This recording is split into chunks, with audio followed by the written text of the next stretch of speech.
This is an ABC podcast.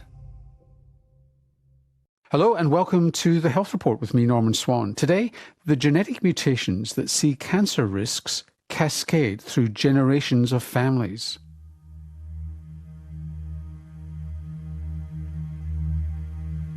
I was like, how does a 14-year-old child get a second primary cancer? You know, this is not a spread. That doesn't happen. There's obviously something more going on.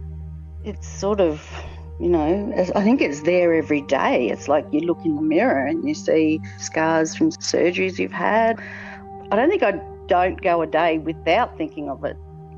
More than 2 decades ago, a major milestone in cancer was reached with the discovery of the BRCA1 and BRCA2 genes, BRCA1 and BRCA2. Inherited mutations to these genes can dramatically increase the risk of developing breast and ovarian cancers. This knowledge opened up new ways of knowing who is at risk of cancer, how to treat it, and even how to prevent the cancer ever happening in the first place. Since then, many more inherited gene mutations have been found, linked to other types of cancer. What does this mean for the families that have seen generations of loved ones endure sometimes multiple cancers? And the emerging frontier in medicine trying to change that. This feature has been made by Sarah Sedgey.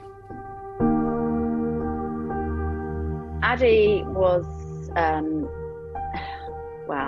she was an incredible young child. Very, very bright, very, very beautiful. I know a lot of parents say that about their children, but she truly was. She had a zest for life, and that all came crumbling down when she was just 9 years old. Michelle Brady remembers how brave and selfless her daughter was as she went through treatment for a rare form of bone cancer. Her tibia had to be removed and was replaced by a prosthetic bone in her leg. And there were months in hospital having chemotherapy. Michelle says her daughter adapted, recovered, and continued to live her life fully and joyfully. I call it like a blip in her life, and you know, life would carry on, and it did. And then when she was 14, she got up one morning, and just out the blue, there was no signs of any of this. You know, this was 5 years on from her first cancer. She was unable to speak. And she had a seizure, and she was rushed to hospital by an ambulance. And in a couple of days after that, we were advised that she had an inoperable brain tumour. Treatment was only available to extend life rather than save life, which was incredibly hard for us as parents to hear. Michelle Brady knew something more was going on. It didn't make sense that her young daughter could have 2 different cancers in such a short time. And deep down, I know, even at 14, Addie knew the seriousness of cancer because at 9 years old, she had experienced it. She'd seen children that she'd been on the ward with lose their lives to cancer. So she knew, and she knew that a brain tumour was really, really bad. And during the time before we did lose her, she asked me probably twice, am I going to die, Mum? And it was probably the toughest questions I've ever had to answer. But I think deep down, Addie knew where it was going. And especially the last few months of Addie's life, the cancer really became quite brutal. It moved to her spine. So it ended up taking her mobility. It then started impacting her sight. Trying to get on top of the pain for Addie was very, very hard. And it was brutal. I saw a change in her. I wouldn't say personality. The personality was always there, and it was always trying to break through and shine through. But it became a tough fight for her because trying to deal with living with pain constantly was a struggle. And you saw it started to have the impact on her. And the bright, beautiful Addie that we knew started to change. And that was heartbreaking to watch her experience that, and for us watching her go through it and not being able to do anything about it. Addie died in February 2018. She was only 16 years old. When Michelle tells me about her daughter's warmth and radiance, she says her daughter wouldn't want her to be sad. She'd want her family to continue to love life as much as she did. Michelle's instincts about the cause of Addie's cancer had been right. After Addie had been diagnosed with cancer a second time, genetic testing revealed she had Li-Fraumeni syndrome, or LFS. It's an inherited mutation to the TP53 gene. The gene is known as the guardian of the genome because it stops cancers from forming. But for people with LFS, this process goes awry and the gene can't always stop cancer from forming. It leaves people at risk of multiple cancers. Discovering this mutation can have generational consequences as it can be inherited. But in Addie's case, she had what's known as a de novo mutation, meaning the first person in the family to have the mutation. So ADCS, I will do a combination testing. Actually. I will seed pseudoabdominal sarcoma cell line. In a Sydney lab, researchers are using tumour cells from children with cancer to see what drugs they respond well to. It's just one part of the emerging field of precision medicine, a growing frontier in cancer treatment. Really, our vision is that one day there will be a time when children do not have to be treated for their cancer. And that's what that's what my team is really working towards. Dr. Mark Panizzi is the team leader of personalised medicine at the Children's Cancer Institute. His team is looking at what inherited and de novo gene variants some children are born with that put them at risk of cancer. If we can identify those kids who are at risk of cancer, then in the future we might be able to have drugs at hand that we can give these children, relatively minor drugs that they can take that will take away their risk, that they just don't develop cancer at all. And that, for us, is the ultimate goal and so much better than a cure. For all cancers, whether beginning in childhood or adulthood, there are genetic changes that occur. And usually factors like lifestyle and the environment are involved too. But here we are talking about cancer-causing gene changes that are inherited, not acquired. Having an inherited gene mutation is not a guarantee that cancer will develop, but it does put people at much higher risk, often at a younger age. The type of mutation determines how high that risk is. Inherited genes are behind 5 to 10% of all cancers. Precision medicine is maturing. So the idea was, in the start, we look at a tumour, we find out what makes that tumour tick, and then we find the drug for it. I think now we're starting to look even broader and we're starting to understand, well, the tumour's only part of the story. What genes was that child born with? That's also important. Can we bring information from that in to better treat the cancer as well? And I think more and more we're seeing that that's the case. That looking together in a holistic way at what a child's born with, what is going on in their tumour, and how we can target both aspects of that is the way to the best outcomes. Researchers like Dr. Mark Panizzi have high hopes of what precision medicine can do for those born with cancer risks. For some people, it might mean knowing what drug to give them that will respond well to the mutation they have, to either treat a cancer or stop it forming in the first place. For others, it could mean preventative surgery, like some women with BRCA1 and BRCA2 mutations, for whom a preventative mastectomy and removal of their ovaries can reduce the chances of breast and ovarian cancer developing by up to 95%. Whatever the age of the patient or the cancer type, treatment would be targeted and personalised. For children with cancer, it would be an enormous leap in how things are done. Currently, treatment for childhood cancer is often harsh and unspecific because much of the research on treatments to date has been done on adults. Very sadly, many children who survive cancer do so with long-term side effects. And these can be lifelong effects on their fertility, on their growth and development, on their learning. And we, as much as possible, trying to minimise that, and we honestly are finding that if we can find targeted treatments, we believe that will minimise side effects as well. Another tool being used for people at high risk of cancer from inherited mutations is surveillance. That's following up people to see if there's been a reoccurrence or a new cancer that's developed that could be treated early. But it's a double-edged sword. We started that program a number of years ago. At this stage, it's proving to be a very successful program in which we have been able to pick up a number of diagnoses at a very early stage, and I think we're very confident that that's made a big difference. In Cancerland, we tend to call it scanxiety, but we have to think of it as a blessing that we know about it. Across multiple states in Australia right now, a clinical trial known as SMOC is being run. It's using MRIs and other surveillance for people at high risk of developing cancer, particularly multiple types of cancer like those with Li-Fraumeni syndrome. Professor Paul James is a clinical geneticist and the director of the Familial Cancer Centre at the Peter MacCallum Cancer Centre and Royal Melbourne Hospital.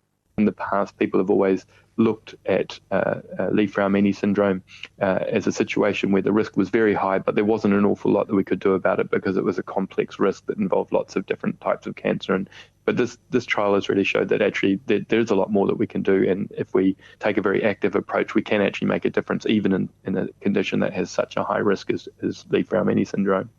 There used to be a view in medicine that knowing these genetic risks was often futile because not enough was known about how to prevent or treat associated cancers. But Professor James says that's shifting, and he's optimistic about where precision medicine is heading. In the past, we just didn't have enough information or awareness of the people who were at risk in the population, and so there wasn't much we could do because it was really beyond us to identify that risk. Now we have the tools to identify it. I think that fatalistic view has really been replaced by a view that if we know who's at risk, then there's much more that we can do, and there's opportunities in every situation. Sometimes those, the implications are, quite confronting, but in comparison to simply saying, oh, well, there's nothing we can do about it. Some people will develop that cancer in childhood and that's just the way it goes. I think, we've definitely moved on beyond that point, and there's really no type of cancer where we would say, oh, well, we can't really tackle that. They're all situations now where we'd say if we have the right information and we understand the genetics, then there's definitely more we can do. When I first found out, it was pretty hard to take. I was absolutely devastated when I found out that I actually had it, because it was actually it's quite a very rare mutation. And because I've already had cancer 3 times already, it was sort of like a real kick in the guts to me. Like, wow, now I've got to worry about, so many more cancers. Anna Murphy lives with a mutation to the BAP1 gene. It's rare and puts her at risk of multiple cancers.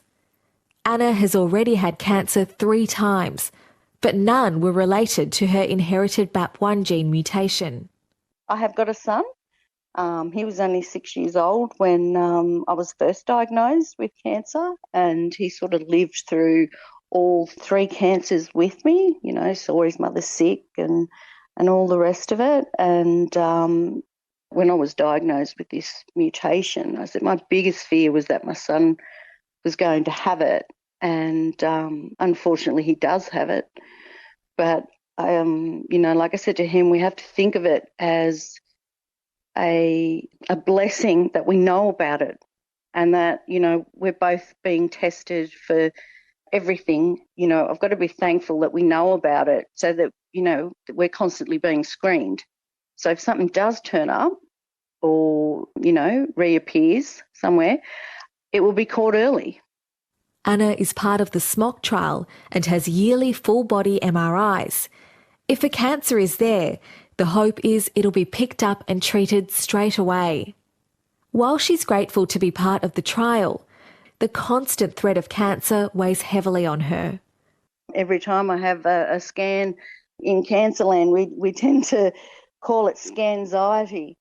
You've got a test coming up, and then, you don't get results obviously straight away. So it's always there. I mean, it's always going to be there, that anxiety, or just in the back of your head, like, oh, well, what if it's come back? Or I don't think it just ever goes away, just the constant fear of recurrence, and that it gets probably a little bit easier, but I don't know, it just finds a way to still stay in there. Don't worry. How often do you think about cancer?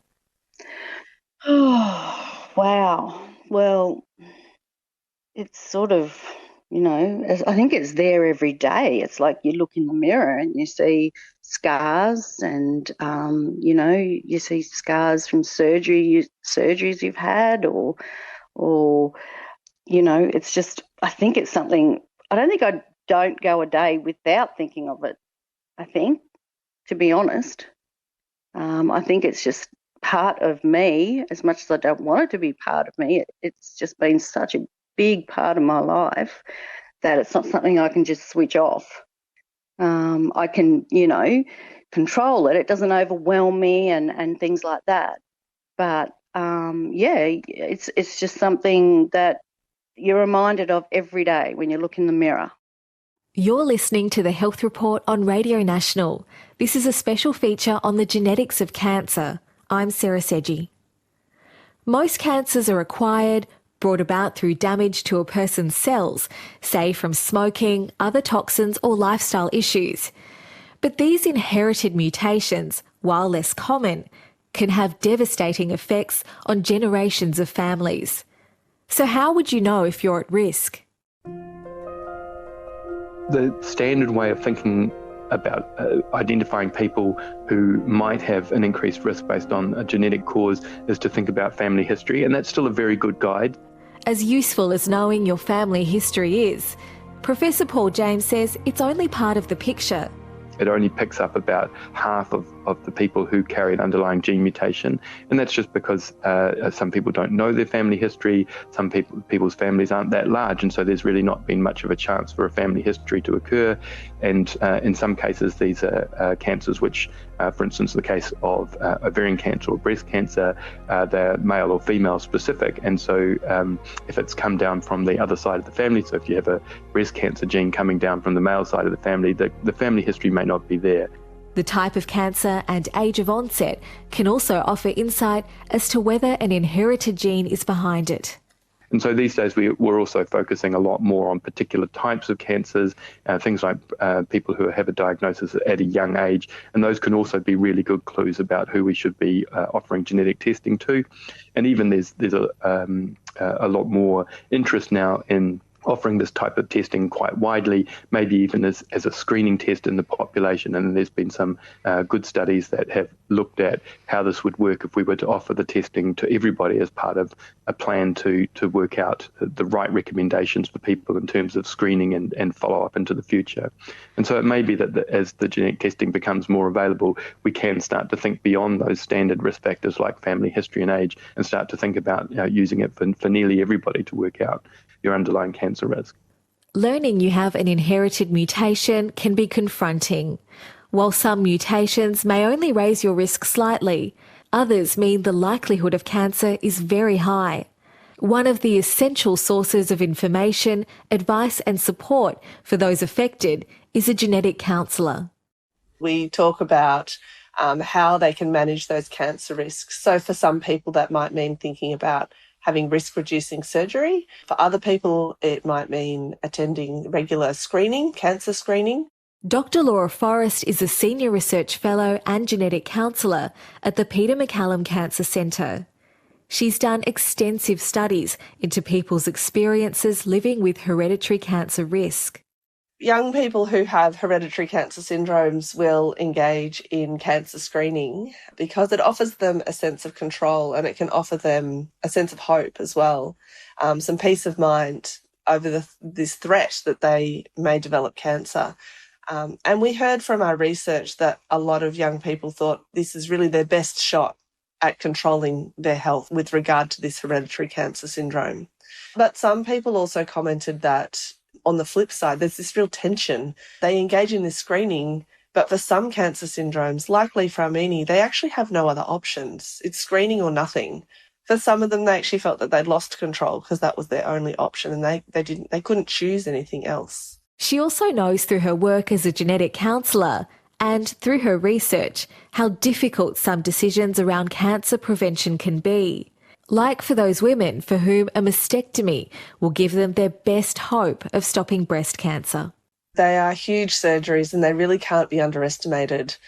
young women who choose to have a bilateral prophylactic mastectomy tend to have very little tolerance for their cancer risk. So a lot of young women will choose to have this surgery because they just want to rule out breast cancer completely, and they're willing to engage in this big surgery because they want to be there for their children. They talk about wanting to be alive for their children. Many of these young women, because their family histories are riddled with their previous female relatives who've gone on to develop breast cancer and often had really bad outcomes, they want to do everything within their power to not develop breast cancer because they want to be there for their children. They want to be there for their children growing up. CDH1 is another hereditary mutation that puts people at risk of diffuse stomach cancer. It's not an easy cancer to pick up early, so those with the mutation may choose to have their stomach removed to prevent cancer. It's a life-altering surgery. Clinical guidelines recommend that young people have that surgery if they have a CDH1 gene change. They're recommended to have gastrectomy between the ages of 20 and 30 years of age. Now, the consequences of the surgery can include things that can really impact your body image. It impacts the way you eat. And of course, food is so involved in how we socialise. It can have really far-reaching impacts, and yet people with the CDH1 gene change will still choose to have this surgery where they have their entire stomach removed, again, to make sure that they're there for their children, that they're alive for their children. I mentioned earlier in this program that one of the goals of precision medicine for those who have inherited risk and go on to develop cancer is to find a drug or drug combination that their particular cancer will respond to. Professor Paul James says a Phase 3 clinical trial known as Olympia has had some of the most promising results for women with breast cancer. Olympia was a very exciting result. It was looking at individuals with this type of breast cancer, triple-negative breast cancer, and it was looking at the idea that an underlying gene mutation in BRCA1 or BRCA2 could help guide the treatment for those types of cancer, and the outcome was very successful. They were trialing a drug called olaparib, which is a targeted therapy which is designed to expose a vulnerability in the cancer which occurs because it has an underlying gene mutation in BRCA1 or BRCA2. And what they showed that is if that genetic fault was there in the gene in either an inherited form or if it even had just occurred in the cancer itself, then olaparib was a very successful treatment and it was amongst the most successful trials that there has been in the last few years for breast cancer. So a very exciting result, and one which is likely to have a big impact on the way that breast cancer management is done in the future.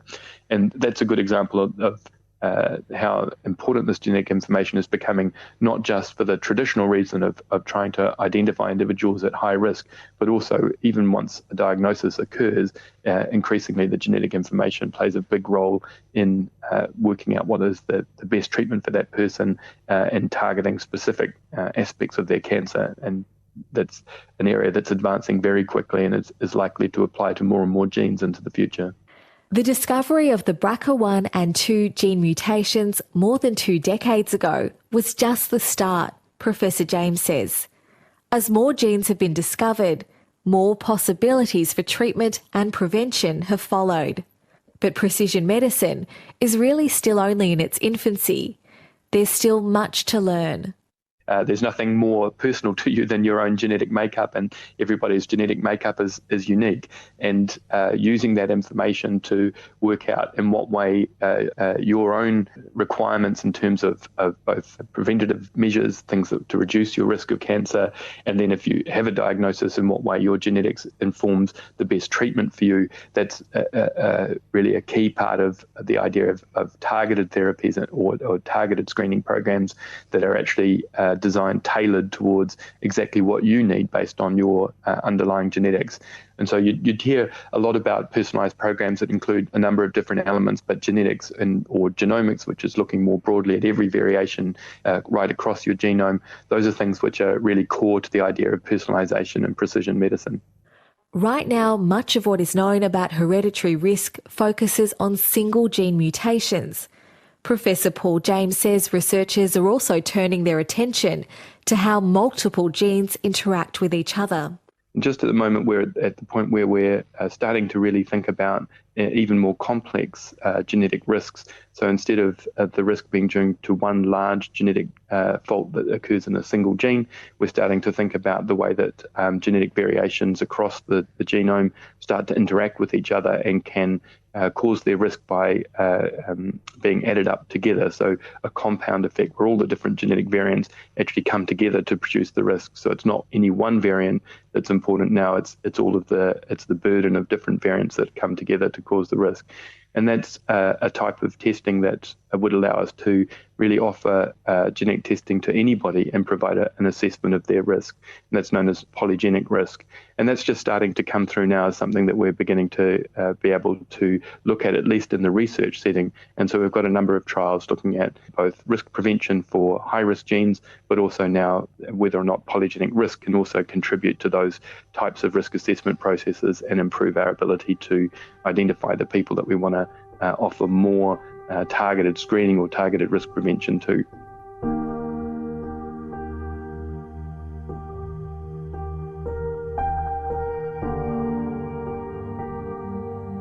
You know, people living under the cloud of Leigh Ferrell-Mainey, it's a tough life, I would say. It's hard for me to say what their lives are like, but I can imagine that living in and I know many of the families don't live in fear, but it's an umbrella that they live under. You know, the constant worries if a little lump comes up on their hand or they start feeling the pain in a certain part of their body. It's a constant worry in the back of their heads.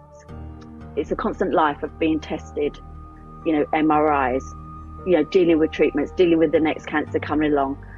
And to live with that constantly, I can imagine is, can be quite dark at times and challenging.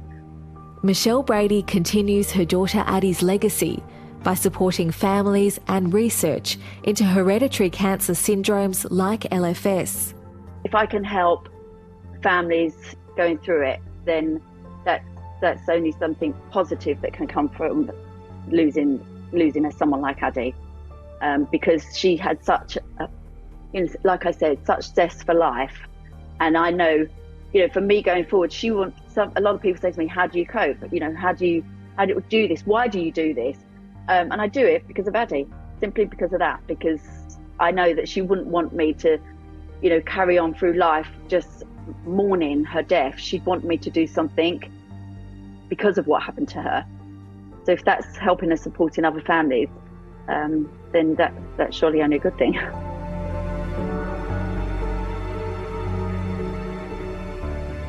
This has been The Health Report. I'm Sarah Sedgey. Norman Swan and Tegan Taylor will be back with you at the same time next week.